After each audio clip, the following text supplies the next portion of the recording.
l'attente d'une réponse de la fédération, comment on fonctionne, parce qu'on n'a pas de garantie pour l'instant financière sur le mode de fonctionnement, donc on devrait les avoir. Et sur les derniers documents qui ont été publiés sur les compétitions là, qui sont arrivés hier, apparaît le mot Grand Ouest, Nord-Est, les anciens secteurs sur les régions qui ne sont pas touchées par les regroupements. Donc on peut présumer que le Grand Ouest, même s'il change de nom, existera toujours et gérera les mêmes compétitions, enfin les nouvelles compétitions, parce que c'est là où il y a du changement au niveau des balandrades par exemple, ça va être quelque chose de beaucoup plus complexe, parce qu'on sera tributaire aussi de ces systèmes de barrages et de clubs qui peuvent descendre dans la catégorie en dessous et qui peuvent modifier le nombre de clubs et les formules de championnat. Donc voilà ce que je peux un petit peu compléter. Ce que je voulais dire, c'est qu'on a vécu depuis 10 ans, depuis 2007, beaucoup d'évolutions dans le rugby breton, puisque la Coupe du Monde 2017 a été un démarrage très important pour le comité territorial, avec ce doublement des effectifs que l'on avait vécu, et qui s'est quand même bien pérennisé dans le temps. On est un petit peu là sur, comme toutes les fédérations sportives, que ce soit le foot, le basket, le hand, tout le monde connaît plutôt une baisse des effectifs actuellement dans les sports co, liées à des raisons qui ne sont pas encore toutes analysées, mais bon, l'évolution de la société fait que en ce moment c'est ça, personne n'a d'explication très très rationnelle à ce phénomène, mais c'est un constat. Nous, on est sur une baisse qui est relativement modeste par rapport à d'autres endroits, mais il faut être vigilant. Et on a la chance d'avoir des effectifs écoles de moins de 18, tout ce qui est moins de 18 ans, représente à peu près 60% de nos effectifs. Donc c'est quand même un côté positif.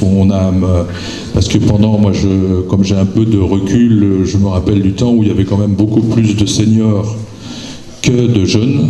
Et maintenant, on est quand même dans une dynamique inverse.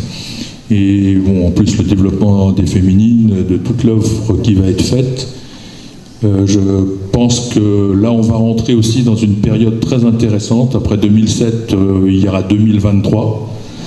Donc on est sur des changements que nous met en place la fédération, qui sont très importants, parce que c'est certainement ça qui va dynamiser le rugby, avec le maillage du territoire dont on parle depuis longtemps, mais qui va peut-être être possible avec la mise en place des bassins.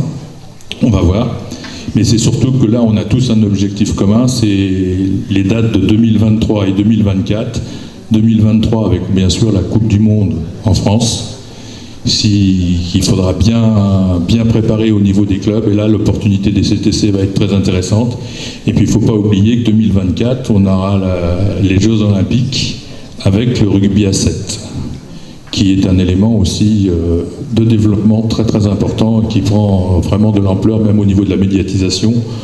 On voit de plus en plus de tournois de rugby à 7, et c'est vraiment quelque chose qui tourne bien.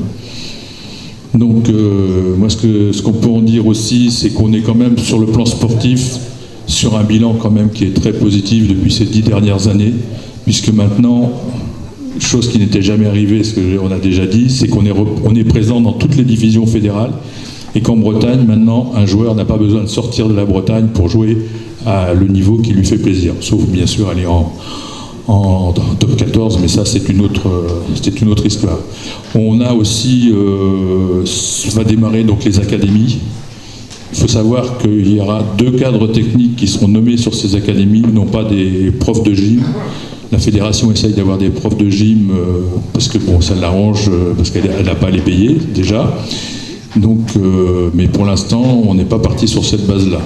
On aura des cadres techniques qui, avec une porte de sortie éventuelle en 2019 sur les postes de CTC, si jamais il y avait un prof de gym qui était nommé sur une de ces 2 académies. Il faut savoir que ces 2 académies à part entière, avec des budgets, les mêmes budgets. Et ce qui est un petit peu intéressant, c'est que pour les filles, il y a quelques petites choses qui apparaissent en plus que... Parce que bon, on n'est pas... Le rugby, il y avait encore des différences garçons-filles, il n'y avait pas d'égalité complète au niveau des dotations financières, des aides possibles. Là, ce sera le cas. Les filles seront dotées de la même façon que les garçons. Et il faut savoir que, bon, si vous regardez bien la carte de ces implantations d'académies, au nord de la Loire, ça doit se compter sur les doigts d'une main, et nous on en a 2. Donc on est vraiment dans des conditions, donc avec tout le travail qui est fait au niveau de la mise en place des commissions et du fonctionnement qu'on va demander, et de l'effort. Bon, Michel vous a pas parlé, mais même nous au niveau du comité, au niveau des finances, on va faire des restrictions dans plein de domaines. Et ce sera avec bien sûr l'engagement de tout le monde. Il faut qu'on montre l'exemple. Et je suis d'une nature un peu optimiste pour compenser un peu le pessimisme de mes camarades de travail. Mais c'est vrai qu'il faut se dire on est dans une configuration qui est quand même, disons, favorable avec le côté sportif. Bon, bien sûr que le gros point noir, c'est le financier, parce que là, on n'a pas de certitude. Et on lit dans les textes que maintenant, la fédération demande un petit peu aux ligues, trouvez-vous des sponsors, faites comme nous, allez chercher des sponsors, quoi. Donc, bon, il y a peut-être des régions où c'est simple d'avoir des sponsors, mais dans nos régions à nous, et puis dans le contexte actuel, c'est pas compliqué. Bon, les élus ont été un peu, en particulier notre député était un peu rassurant sur des coups de main, mais bon, on sait bien que les budgets ne sont plus extensibles et que partout on est à la baisse dans tous les niveaux, quoi. Le budget de la fédération, il va être aussi annoncé en baisse samedi prochain. Donc voilà, mais bon, je reste optimiste parce que vraiment, on a une mobilisation là. Bon, on est encore sur une année de transition. On aura vraiment, à partir de 2019, je pense qu'on se sera stabilisé dans tous les domaines et que là, on pourra faire le travail de fond pour arriver dans les meilleures conditions 2023. Je vous rappelle que 2007, on avait commencé 2 ans avant avec le centenaire du match France-Nouvelle-Zélande.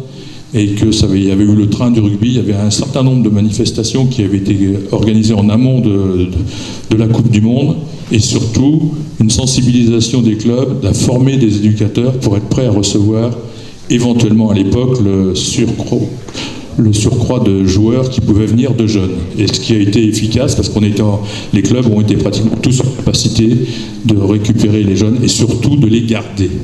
Parce que avoir des poussées de joueurs, ça peut être très facile, mais après, il y a la fidélisation, et vous savez que c'est pas le plus simple. Et sur la Bretagne, historiquement, tous les ans, on a un turnover de 30% de l'effectif. C'est-à-dire que même quand on croît de 5%, par exemple, donc on a augmenté de 35% de nouvelles licences, mais on en a perdu 30%. Et c'est un problème important, parce que bon, on est un sport collectif, et la formation d'un joueur dans un sport collectif, ça se fait pas en 2 mois à la rentrée scolaire. Donc c'est compliqué pour la gestion des équipes. Voilà, bon, je pense que pour la matinée, j'aurai encore plein de choses à dire. Michel, Joker. Mais oui, mais chacun est dans son rôle, Michel. Bon, je voulais remercier quand même tous nos administratifs, vous avez ici présentes Nadine et Valérie. Je vous signale que Philippe est déjà en train de travailler, puisqu'on a déjà un retour de la Fédé. Vous avez les félicitations pour le vote de ce matin, pour être passé en ligne. Il y a déjà un retour d'Henri Mondino, suite aux documents que Philippe a déjà transmis, au niveau des résultats. Donc vous voyez que c'est toujours en mouvement. Et puis je voudrais aussi remercier tous les cadres techniques pour le travail qu'ils font, qui est remarquable. Parce que s'il y a des résultats sportifs avec toutes les féminines, les académies et tout ça, c'est quand même que le travail qui est fait est de qualité.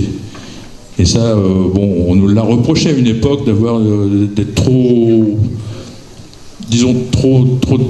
dur sur les examens parce que c'est vrai que dans d'autres ligues, enfin d'autres comités, il était beaucoup plus facile de devenir éducateur diplômé qu'en Bretagne.